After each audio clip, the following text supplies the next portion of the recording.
যুক্তরাষ্ট্রে উদযাপিত হচ্ছে ২৫০তম স্বাধীনতা দিবস। শ্রেষ্ঠত্ব সংস্কৃতির জয়গান, অভিনন্দন জানিয়ে ট্রাম্পকে তারেক রহমানের চিঠি।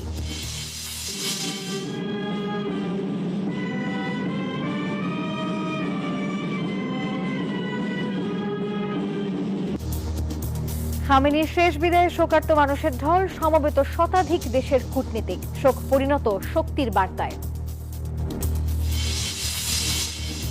কানাডার ক্যালগারি স্ট্যাম্পিডের প্যারেডে প্রথমবার উড়ল বাংলাদেশের পতাকা। বিশেষ আয়োজনে পর্দা নামবে ১৩ জুলাই।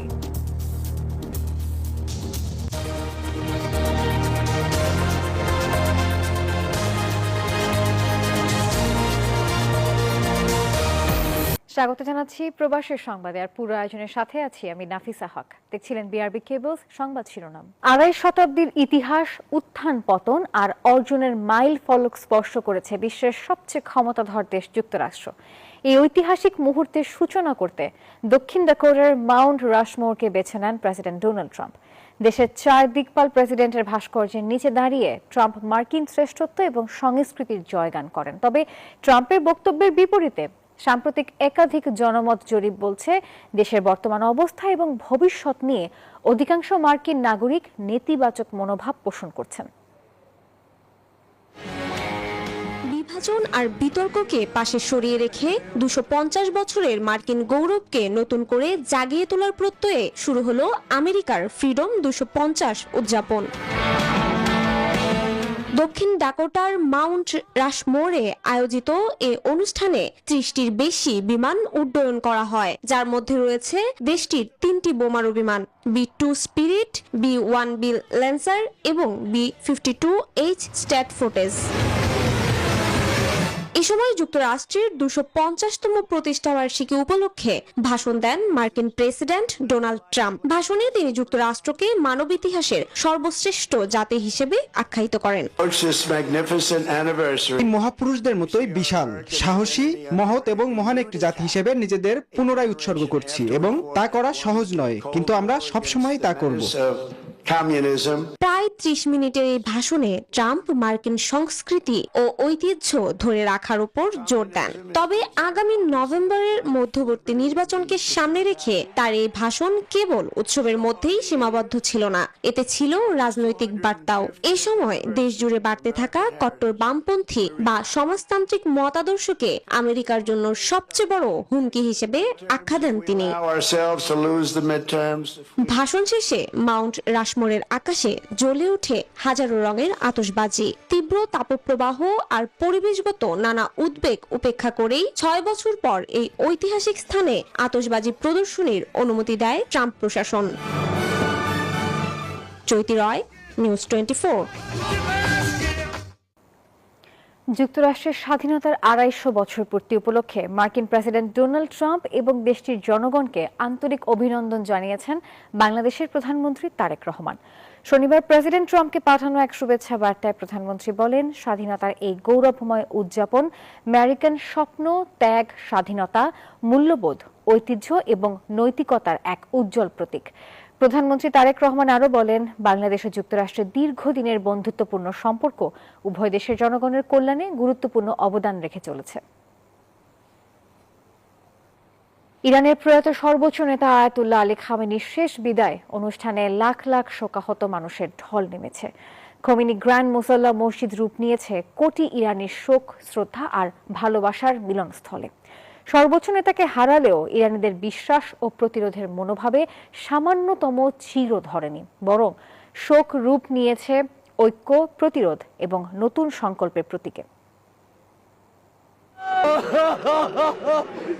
তেহরানের আকাশে আজ শোকের ভার। কারো চোখে অশ্রু, কারো হাতে জাতীয় পতাকা। ভোর হতে খুলে দেওয়া হয় গ্র্যান্ড মুসাল্লার ফটক। মুহূর্তেই সেখানে নামে মানুষের ঢল।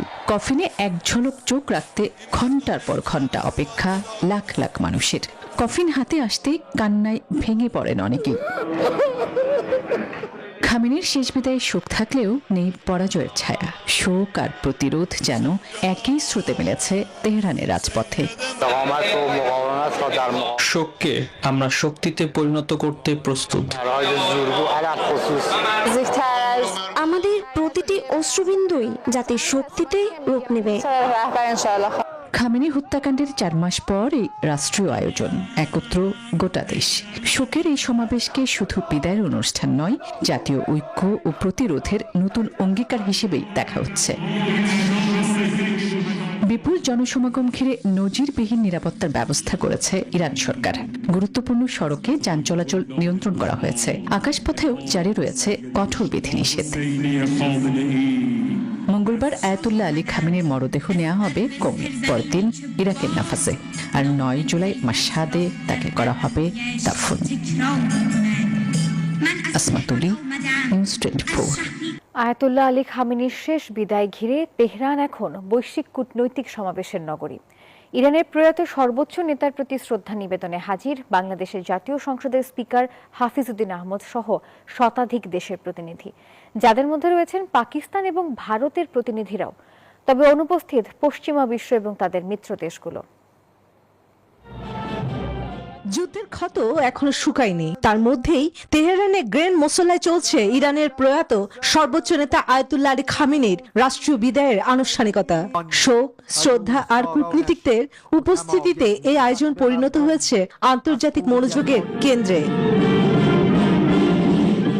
জাতীয় সংসদের স্পিকার হাফিজউদ্দিন আহমেদ জানাজায় অংশ নিয়ে বাংলাদেশের পক্ষ থেকে শ্রদ্ধা নিবেদন করেন। তার এই অংশগ্রহণ ঢাকা তেহরানের ঐতিহাসিক বন্ধুত্ব ও পারস্পরিক সম্মানের প্রতিফলন হিসেবে দেখা হচ্ছে। পাকিস্তানের প্রধানমন্ত্রী শাহবাজ শরীফ, দেশটির সেনাপ্রধান ওসিম মুনিরও যোগ দিয়েছেন। ছিলেন ভারতের সরকারি ও বিরোধী দলের প্রতিনিধিরাও। খামেনির শেষ বিদায়ে জড়ো হয়েছেন চীন, রাশিয়া, তুরস্ক সহ বিশ্বের শতাধিক দেশের প্রতিনিধিরা। তবে পশ্চিমা বিশ্বের কোনো শীর্ষ প্রতিনিধি বা তাদের মিত্র দেশগুলোকে এই আয়োজনে আমন্ত্রণ জানানো হয়নি। ফলে রাষ্ট্রীয় এই বিদায় অনুষ্ঠান শুধু একজন নেতার শেষ যাত্রাই নয়, পরিণত হয়েছে ইরানের কূটনৈতিক সম্পর্ক, আঞ্চলিক প্রভাব এবং বিশ্বজুড়ে তার মিত্রদের সংহতিরও এক বিরল প্রদর্শনের মঞ্চে। চন্দ্রানী চন্দ্রা, নিউজ 24। শোক আর প্রতিশোধের আগুনে জ্বলছে ইরান। লাল পতাকা হাতে তেহরানের ইমাম খোমেনি গ্র্যান্ড মোসাল্লায় ইরানিদের ঢল, যাদের কণ্ঠে উঠে এসেছে মার্কিন ইসরায়েলি আগ্রাসনের বিপরীতে তেহরানের অদম্য শক্তি আর সংহতির বার্তা।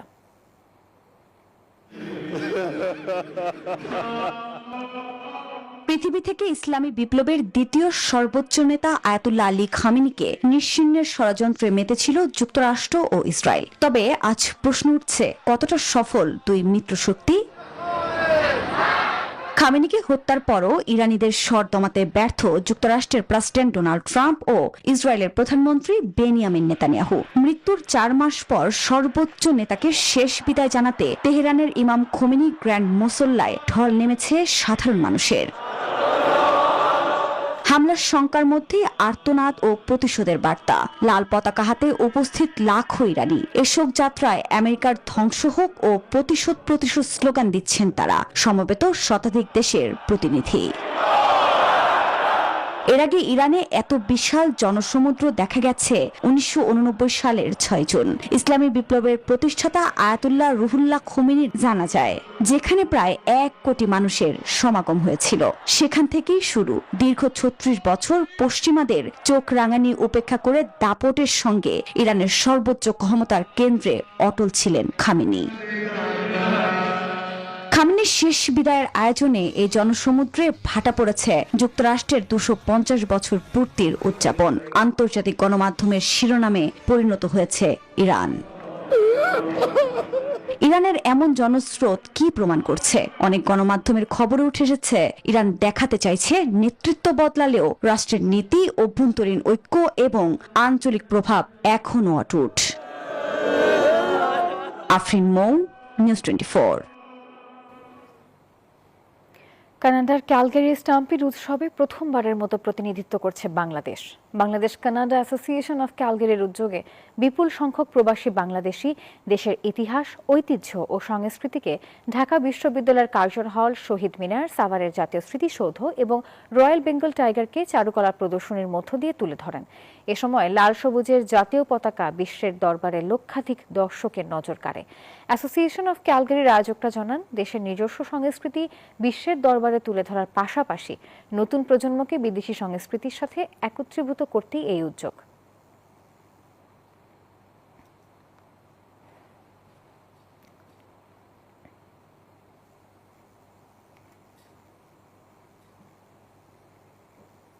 ওমানে কর্মরত প্রবাসী বাংলাদেশি প্রকৌশলীদের সঙ্গে মত বিনিময় সভার আয়োজন করেছে বাংলাদেশ দূতাবাস মাসকাট।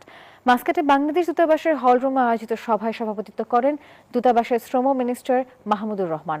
সঞ্চালনা করেন প্রথম সচিব আসাদুল হক।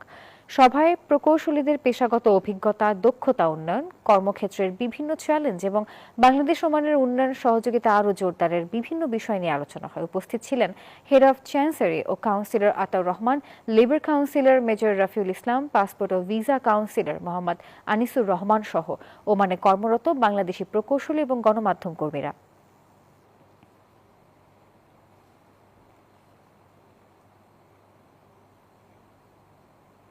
যারা জুলাই হত্যাকাণ্ডে দায়ী, আইন অনুযায়ী তাদের বিচার হবে, তবে বিচারের নামে যেন অবিচার না হয় সেদিকেও লক্ষ্য রাখবে সরকার, জানিয়েছেন প্রধানমন্ত্রী তারেক রহমান। রাজধানীর চীনমৈত্রী সম্মেলন কেন্দ্রে জুলাই জাতীয় সম্মেলনে এসব কথা জানান তিনি।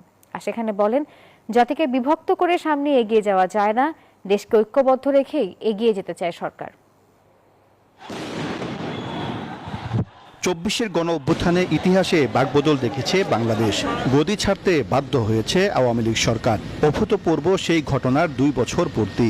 এমন উপলক্ষে রাজধানীর চীনমৈত্রী সম্মেলন কেন্দ্রে জুলাই জাতীয় সম্মেলন।